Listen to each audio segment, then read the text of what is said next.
Samex 2024 Sourcing மற்றும் Manufacturing Expo. தொழில்நுட்பத்தில் சமீபத்திய முன்னேற்றங்கள், பொதுத்துறை நிறுவனங்களில் உள்ள அற்புதமான வாய்ப்புகளை கண்டறியலாம். Samex டிசம்பர் 27 முதல் 29 வரை சென்னை ட்ரேட் சென்டரில்.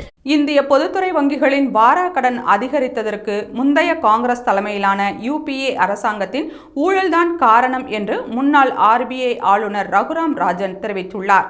இது குறித்து தனியார் யூடியூப் சேனலுக்கு பேட்டியளித்த ரகுராம் ராஜன், 2008 ஏற்பட்ட சர்வதேச பொருளாதார சரிவுக்கு பிறகு ஏற்பட்ட நிதி நெருக்கடியால் பல்வேறு திட்டங்களை செயல்படுத்த முடியாமல் போனது. பொதுத்துறை வங்கிகள் அந்த திட்டங்களுக்கு அதிக அளவில் நிதி அளித்திருந்த நிலையில் அவைகள் வாரா கடனாக மாறியது. அது மட்டுமல்லாமல் அப்போது காங்கிரசின் UPA 2 அரசாங்கத்தில் நடைபெற்ற பல்வேறு ஊழல்களால் திட்டங்களுக்கான அனுமதிகளை வழங்குவதில் தாமதம் ஏற்பட்டது. அதுபோல திட்டங்களுக்கான சுற்றுச்சூழல் அனுமதிகளை வழங்குவதிலும் தாமதம் ஏற்பட்டது. அனுமதிகளை வழங்குவதில் ஏற்பட்ட தாமதம் மற்றும் ஊழல் குற்றச்சாட்டுகளால் வங்கிகளின் வாரா கடன் மேலும் அதிகரித்தது என்று கூறினார்.